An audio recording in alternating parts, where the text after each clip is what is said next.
Hydrocarbon से बनाने की सबसे सरल विधि होती है, हम इसका हेलोजिनेशन कर देते हैं, ठीक है ना। हेलोजिनेशन, प्रकाश की उपस्थिति में हेलोजिनेशन कर देते हैं। जैसे माना ये है हाइड्रोकार्बन CH4, इसकी अगर हम Cl2 से रिएक्शन कर देते हैं, ठीक, यहाँ पे हमने लिख दिया प्रकाश, प्रकाश की उपस्थिति में, तो ये क्या बना देगा, CH3Cl बना देगा और फिर HCl बना देगा, ठीक है ना। अब ये स्टेप वाइज स्टेप चलती रहती है, फिर आगे फिर हम इसको CH3Cl की फिर Cl2 से रिएक्शन करेंगे, ठीक है ना। तो ये हो जाएगा CH2Cl2 प्लस HCl हो जाएगा, फिर CH2Cl2 की फिर से कर देंगे CHCl3 बन जाएगा, फिर CHCl3 की फिर Cl2 से कर देंगे तो ये बन जाएगा CCl4,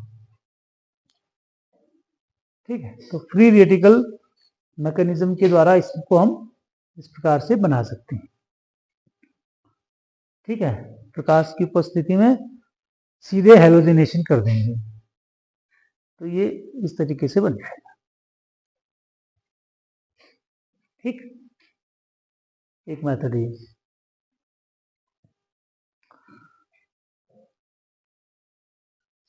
दूसरा, बेटा बेटा सुन लीजिए,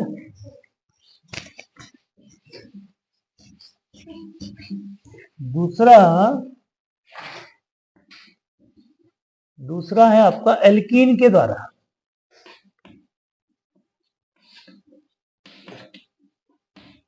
एल्कीन के द्वारा हम कैसे बनाएंगे? एल्कीन के द्वारा, एल्कीन क्या होता है? एल्कीन की पहचान बता सकते हैं क्या होता है एल्कीन? ये एल्कीन देखो, अब ये जो है ना, ये तुम मतलब ये कि 12th का फाइनल अब आप देने जा रहे हो तो ये छोटी छोटी चीजें हैं। अब ये अगर आपको नहीं आता है ना ये सब चीजें, तो इसका मतलब है कि फिर आगे फिर आपको बहुत दिक्कत होगी पढ़ाई करने में। ये एल्कीन है, एल्कीन को हम ऐसे लिखते हैं डबल बॉन्ड, ठीक है ना। एल्कीन में यदि हम हैलोजन अम्ल, एल्कीन में यदि हम हैलोजन अम्ल की क्रिया करते हैं, योगात्मक क्रिया, तो इसके करने से भी बन जाता है, ठीक है। यहाँ पर X लिख दिया हमने, ये हो गया, ठीक। अब इसमें दो मेथड आती हैं। हम किसी भी मेथड को क्यों पढ़ रहे हैं, अभी उसको पहले सममित एल्कीन के साथ, सममित एल्कीन किसे कहते हैं हम? सममित एल्कीन, सममित एल्कीन वो एल्कीन होते हैं जिनमें डबल बॉन्ड के दोनों तरफ कार्बन परमाणु की संख्या समान होती है, उसको सममित एल्कीन कहा जाता है। तो सममित एल्कीन में हम कर देते हैं, माना ये हमने लिख दिया, डबल बॉन्ड लिख दिया, प्लस हमने कर दिया HBr, ठीक है ना। तो ये कैसा हो जाएगा, C लिख दिया, H कर दिया, यहाँ पे हमने H कर दिया, Br लगा दिया और ये हाइड्रोजन हो गई, डबल बॉन्ड हट जाएगा, फिर ये बन जाएगा। ये सममित एल्कीन्स के साथ में है, ठीक है। सममित एल्कीन का एक उदाहरण और देख लेते हैं।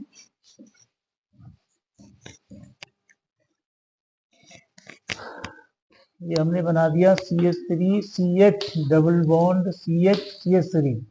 इसका यूपीएससी नाम बता सकते हो, क्या लिखेंगे इसका यूपीएससी नाम?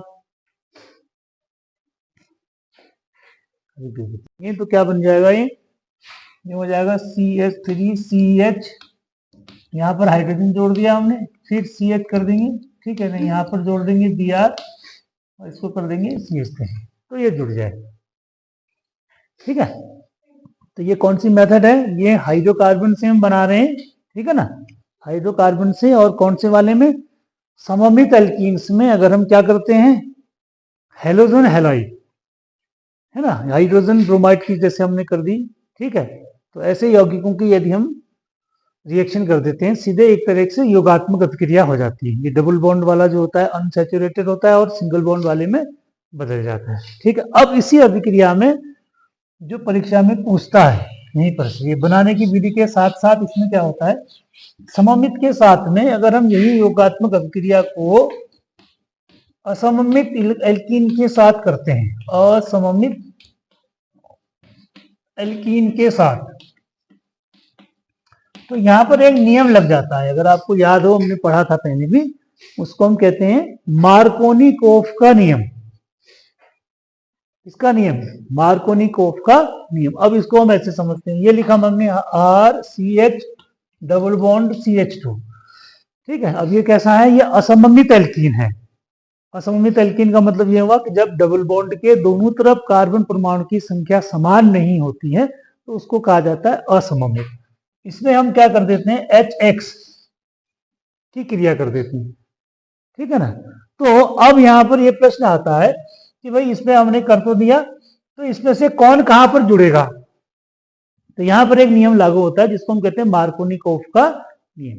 तो मार्कोनिकोफ का नियम ये कहता है कि इसमें से जो इसका नेगेटिव पार्ट होता है, इस वाले का, जो हेलोजन अम्ल हमने लिखा हुआ है हाइड्रोजन हैलाइड, हाइड्रोजन हैलाइड का जो नेगेटिव पार्ट होता है, नेगेटिव पार्ट कहां से जुड़ता है, इस एल्कीन के उस कार्बन परमाणु से जुड़ता है जिसमें हाइड्रोजन की संख्या कम से कम होती है,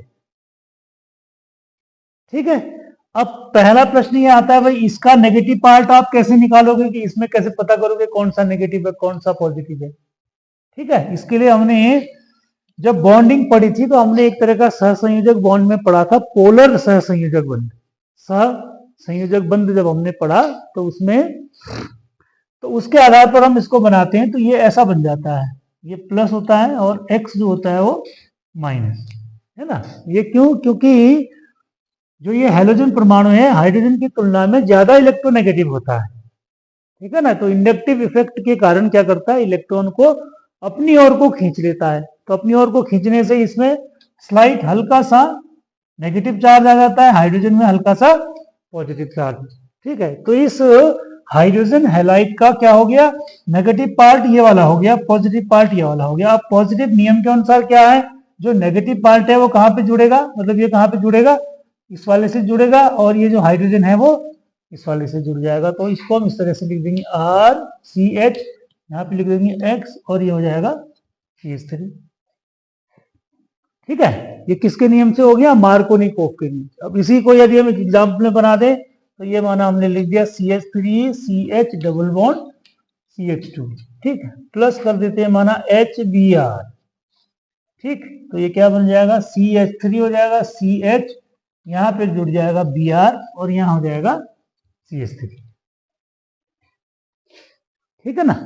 तो ये परीक्षा में पूछा जाता है, तो ऐसा हो जाएगा। ये कब हो जाएगा, ये वही रिएक्शन है, ठीक है ना, योगात्मक अभिक्रिया ही पढ़ रहे हैं हम, लेकिन क्या अंतर आ गया, यहाँ पर असममित यदि कार्बन परमाणु हो जाएंगे, असममित मतलब जिनका नंबर जो गणित के हिसाब से कौन सी संख्याएं होती हैं, विषम संख्याएं कह सकते हैं, ठीक है ना।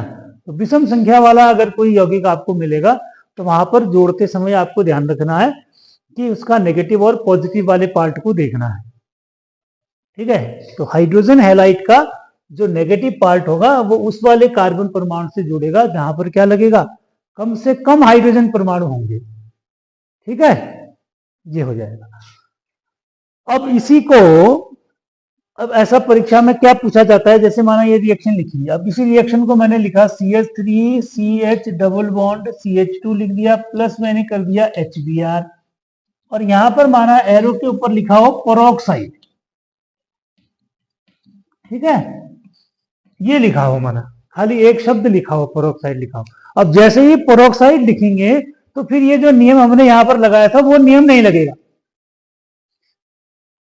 ठीक है। हम जो अभी नियम लगा रहे थे फिर वो नियम नहीं लगेगा, कहने का मतलब जो हमने नियम लगाया उसको भूल जाएंगे। तो ये ऐसा हो जाएगा CH3CH2CH2Br, ये हो जाएगा, ठीक है। तो ऊपर वाले को हम क्या कहेंगे, इसको तो कहेंगे हम मार्कोनिकोफ के नियम से, मार्कोनिकोफ के नियम से बना है, नियम के अनुसार, ठीक। ये हो जाएगा ये वाली रिएक्शन। अब इसके ऊपर खाली एरो के ऊपर में ये लिख दिया पेरोक्साइड लिख दिया, ठीक है ना। तो पेरोक्साइड लिखने से क्या होगा, मार्कोनिकोव का नियम नहीं लगेगा, तो इसको फिर नाम देते थे, इसको कहते हैं पेरोक्साइड प्रभाव। ठीक है, तो एक ही रिएक्शन है। अब हमको कैसे पता चलेगा इसका अलग अलग यौगिक बने हैं, ये कैसे पता चलता है, कभी भी कोई यौगिक अलग अलग बने हुए हैं, ये हम कैसे पता करते हैं, उसका नाम लिखने से पता करते हैं। अगर उसका आईयूपीएसी नाम, अब इसका आईयूपीएसी नाम लिखोगे तो आपको क्या लिखेगा, क्या आएगा, 2 ब्रोमोप्रोपेन आ जाएगा। इसका क्या आ जाएगा, 1 ब्रोमोप्रोपेन। ठीक है, तो पेरोक्साइड प्रभाव हो जाएगा तो उसका नाम बदल जाएगा, 1 ब्रोमोप्रोपेन हो जाएगा। और यदि मार्कोनिकोव का नियम लगेगा तो वो 2 ब्रोमोप्रोपेन। ठीक है, और ये किसके लिए है, फिर से रिपीट कर रहा हूं, ये कब होगा, जब असममित एल्कीन में आप योग करेंगे तब। यदि सममित होगा, यानी 2 संख्या, 4 संख्या, 6 संख्या, 8 संख्या, इतना बड़ा एग्जाम्पल तो नहीं आएगा 8 वाला, 2 वाला या 4 वाला आएगा, तो आपको देखना है कि डबल बॉन्ड के दोनों तरफ कार्बन परमाणु की संख्या समान है अथवा नहीं है। ठीक हो गया, तो ऐसा जब होगा तो फिर इस तरीके से आप काम करेंगे। ठीक है, तो ये इसमें दोनों बातें हैं, ये इसलिए हमने एग्जाम्पल लिया कि इसमें बनाने की विधि भी है, बनाने की विधि के साथ ये 2 नियम इससे स्पष्ट होते हैं एक उदाहरण से, एक तो मार्कोनिकोव का नियम और दूसरा पेरोक्साइड प्रभाव। ठीक है,